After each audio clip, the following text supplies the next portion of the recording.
कक्षा 10 के सभी भैया बहनों को नमस्कार। सभी भैया बहन ध्यान देंगे, आज आपको भारत की प्रमुख नदियाँ ये मानचित्र के माध्यम से आपको बताया जाएगा, क्योंकि बोर्ड में जो मैप भरा जाता है उसमें इस प्रकार के मैप में भरने के लिए प्रश्न पूछे जाते हैं। सबसे पहले हम देखते हैं गंगा।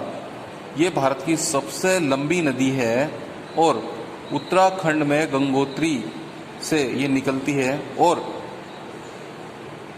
उत्तराखंड, उत्तर प्रदेश, बिहार, बंगाल इन राज्यों से होते हुए ये बांग्लादेश में प्रवेश कर जाती है और फिर बाद में अरब सागर में मिल जाती है। इसी के साथ साथ यमुना नदी भी उत्तराखंड के यमुनोत्री से निकलती है और इसी के पैरेलल चलती हुई ये भी इलाहाबाद में आकर गंगा में मिल जाती है। इसके बाद ब्रह्मपुत्र नदी, ये यहाँ पर तिब्बत है जो वर्तमान समय में चीन के अधिकार क्षेत्र में है। ये तिब्बत से होती हुई अरुणाचल प्रदेश में भारत में प्रवेश करती है और असम राज्य से होती हुई बांग्लादेश में प्रवेश कर जाती है और ये भी यहाँ से ही अरब सागर में मिल जाती है। दक्षिण भारत की कुछ प्रमुख नदियाँ हैं।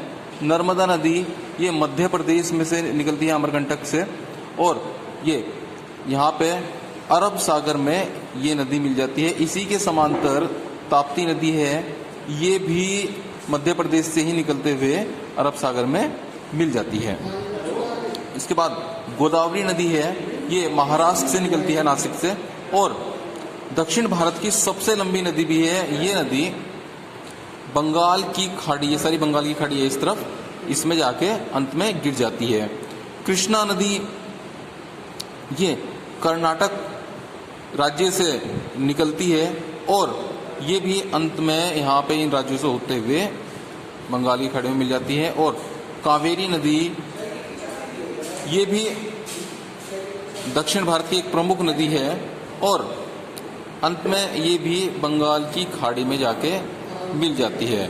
ये भारत के एकदम पश्चिम में अरब सागर, भारत के एकदम पूर्व में बंगाल की खाड़ी और भारत के एकदम दक्षिण में हिंद महासागर स्थित है। सभी भैया बहन इन नदियों को पेंसिल के माध्यम से भारत के मैप में भरें और इसकी प्रैक्टिस करें, क्योंकि बोर्ड के को देखते हुए ये महत्वपूर्ण नदियां हैं जो अक्सर बोर्ड के एग्जाम में पूछी जाती हैं।